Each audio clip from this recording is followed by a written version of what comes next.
बिस्मिल्लाहिर्रहमानिर्रहीम। अस्सलाम वालेकुम। आज हमारा जो टॉपिक हमने पढ़ना है वो है colour code for carbon resistances. Carbon resistances जो हैं वो आपने अक्सर देखी होंगी इलेक्ट्रिकल इंस्ट्रूमेंट में, इलेक्ट्रॉनिक इक्विपमेंट्स में भी लगी होती हैं। छोटी छोटी सी उनके ऊपर कलर बैंड्स बने होते हैं।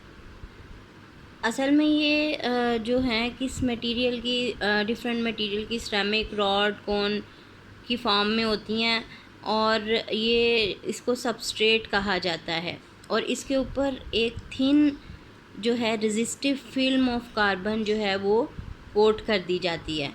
ठीक है, उसके ऊपर डिपॉजिट कर दी जाती है और वो थिन रेजिस्टिव फिल्म जो है वो हमें बताती है कि ये कितनी पावर की रेजिस्टेंस है और इसके ऊपर जो है कलर कोड कर दिया जाता है। तो कलर कोडिंग जो होती है वो हमें बताती है, कलर कोडिंग के ज़रिए से हमें पता चलता है कि इसकी वैल्यू कितनी है रेजिस्टेंस की।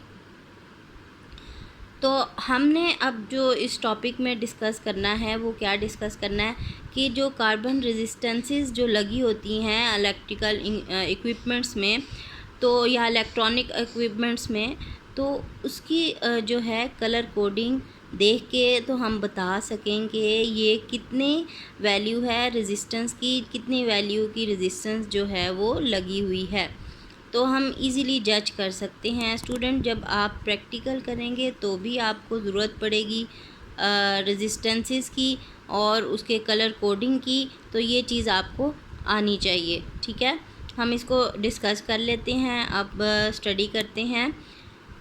देखें, carbon resistors are most common in electronic equipment. They consist of a high-grade ceramic rod or cone called the substrate, on which is deposited a thin resistive film of carbon. Student, you should underline it. That is very important point for your MCQs also. The numerical value of their resistance is indicated by the color code, which consists of band of different colors printed on the body of the resistor. The colors used in this code and the digits represented by them are given in table. ये देखें, ये जो है rod है, ठीक है, और ये सिरेमिक रॉड मटेरियल की बनी हुई है, इसको हम सबस्ट्रेट कहते हैं। इसके ऊपर एक थिन रेजिस्टिव फिल्म जो है वो कोट कर दी गई है या डिपॉजिट कर दी गई है कार्बन की, और ये कलर कोड जो हैं हमें बताते हैं कि इसकी वैल्यू कितनी है। अब इसको रीड कैसे करना है हम ये सारा डिस्कस करते हैं। ये देखें, ये टेबल दी गई है, इसमें कलर्स बताए गए हैं। इस टेबल के अंदर ये कलर्स देखें, ब्लैक कलर जो है वो उसकी वैल्यू कितनी है, 0 है, ब्राउन की 1 है, रेड की 2 है, ऑरेंज की 3 है। ठीक है, इसी तरह से जितनी भी वैल्यूज़ जो कलर दिए गए हैं उनकी वैल्यूज़ दी गई हैं। Student, you should learn all these colours and their values. ठीक है, ये बहुत इम्पोर्टेंट है, ये आपको MCQs में भी आ सकता है कि ब्राउन का कलर कोड कितना है, रेड का कितना है, ये चीज़ भी आपको MCQs में आ सकती है। अच्छा, ये तो कलर कोड हैं। अब हम देखते हैं कि इसको रीड कैसे करना है इन कलर कोड्स को।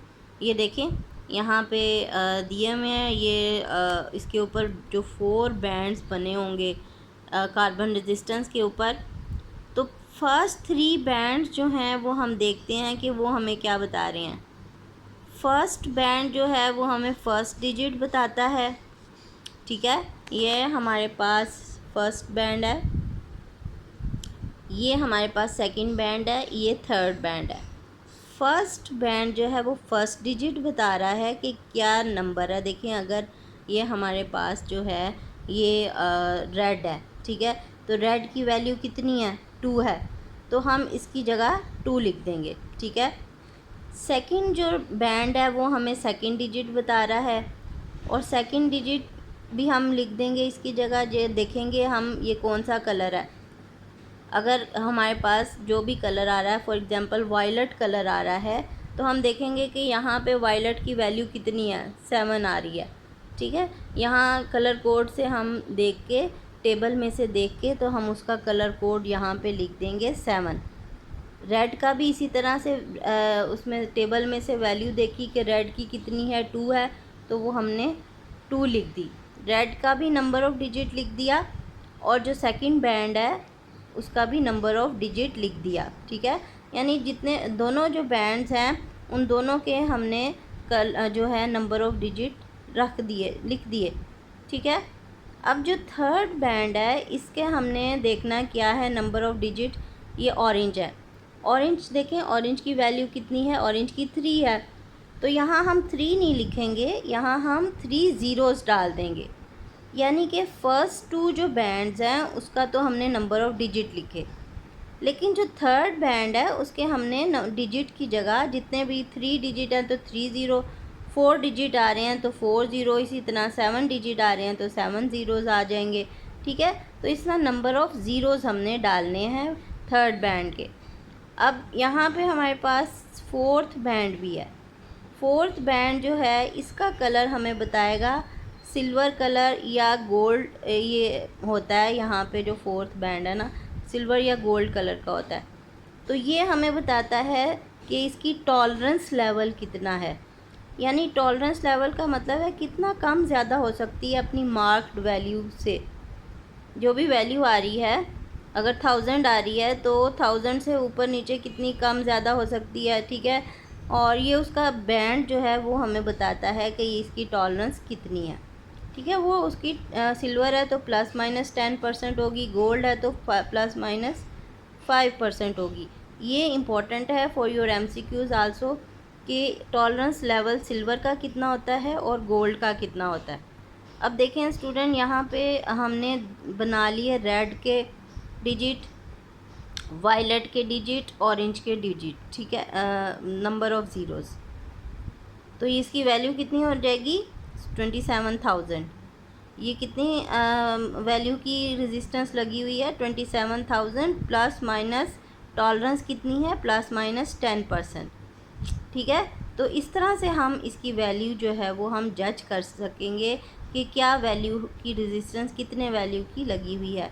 अब इसको हम रीड भी कर लेते हैं, स्टेप्स, जितने भी स्टेप्स हैं इन सारों को रीड कर लेते हैं। देखें, usually the code consist of 4 bands starting from left to right. ठीक है, लेफ़्ट से राइट की तरफ। The color bands are interpreted as the first band indicate the first digit in the numerical value of the resistance, वो हमने लिख दी। ठीक है, the second band gives the second digit, वो हमने लिख दिया सेकंड का digit. The third band is decimal multiplier, that is it gives the number of zeros after first 2 digits। Third band जो है वो हमें नंबर ऑफ़ ज़ीरोज़ लिखने हैं, इसके जितनी भी वैल्यू है। अगर यहाँ ब्लैक होगी तो उसकी वैल्यू लिखेंगे, अगर यहाँ ब्लैक बैंड होगा या रेड होगा या ग्रीन या जो भी यहाँ बैंड होगा उसकी वैल्यूज़ देखेंगे, जितनी है उसके नंबर ऑफ़ ज़ीरोज़ यहाँ लिख देंगे। ठीक है, और इन सारों को ऐड अप कर लेंगे। The fourth band gives the resistance tolerance, its colour is either silver और gold. Silver band indicates the tolerance of ±10%. A gold band shows a tolerance of ±5%। ठीक है, ये मैंने आपको स्टूडेंट बता दिया है कि सिल्वर बैंड की क्या वैल्यू होती है और गोल्ड बैंड की कितनी वैल्यू होती है, and that is very important for your MCQs also. If there is no fourth band, tolerance is understood to be ±20%। अगर कोई भी फोर्थ बैंड नहीं होगा तो इसका मतलब है कि ये हमें इसकी टॉलरेंस कितनी है ±20% है। Student, that is very important for your exams also, MCQs you should underline it. अब टॉलरेंस का क्या मतलब होता है? By tolerance we mean the possible variation from the marked value. For example 1000 ohm resistance with a tolerance of ±10% will have an actual resistance anywhere between 900 ohm and 1100 ohm। ठीक है, जब हम इसके जो 10% का क्या मतलब है कि 100 इसकी वैल्यू आएगी। आप इसको इसमें 100 से लेस करके 1000 में 900 आ जाता है और 100 ऐड करके 1100 आ जाता है। तो टॉलरेंस का ये मतलब होता है कि मार्क्ड वैल्यू से उसकी कितनी वेरिएशन आती हैं, कम ज़्यादा हो सकती है रेजिस्टेंस अपनी मार्क्ड वैल्यू से, वो उसकी टॉलरेंस कहलाती है।